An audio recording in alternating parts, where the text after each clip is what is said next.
If I had to give this house a name, it'd be the Catfish House.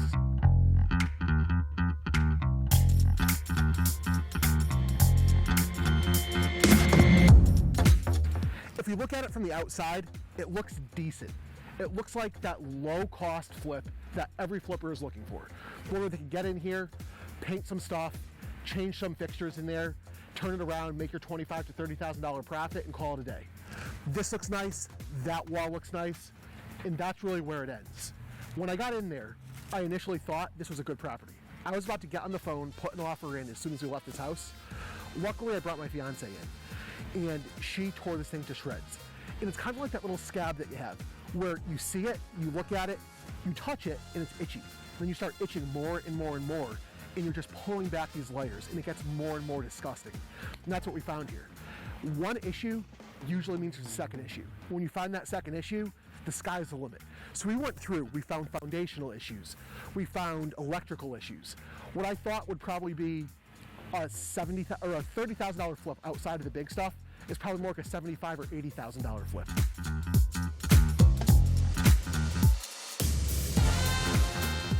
All right, so we have some exposed wiring here that's actually going partially outside.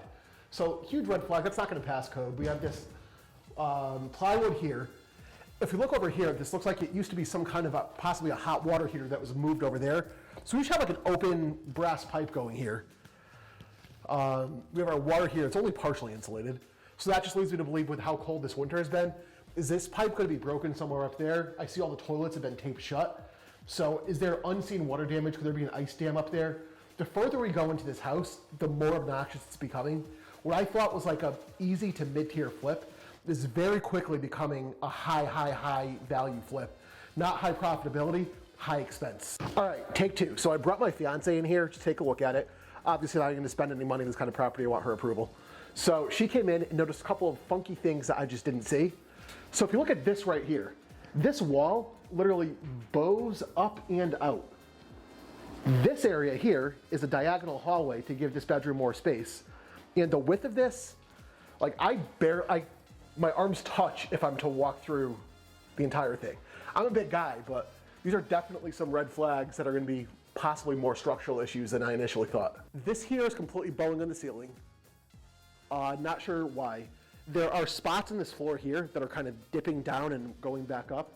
So while I thought it could be there's hard wood underneath here, it's probably completely warped and would have to be torn out.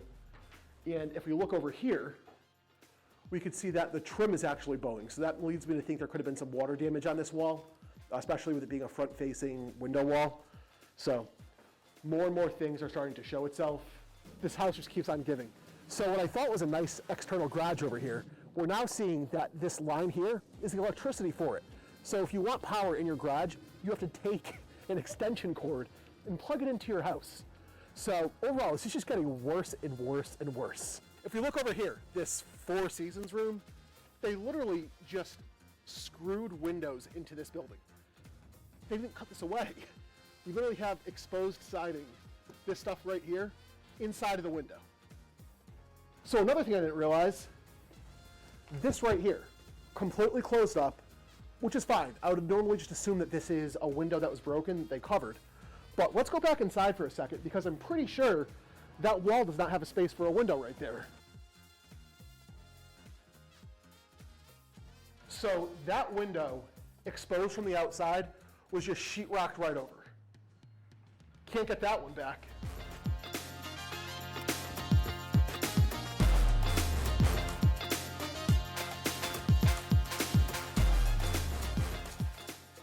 So I think one of the biggest lessons from touring this property is get a second opinion. If you have a friend, if you have a partner, if you don't, if you have a contractor, get somebody out here to see the things that you don't see. It's like going on that first date and just being smitten and not realizing all the red flags that are presenting itself. So keep that in mind, learn from what could have been a huge mistake on my part that it could have cost me tens of thousands of dollars. Take your time, evaluate correctly, and you'll realize if this house is on the market and it hasn't sold yet, there's probably a reason why, so figure it out.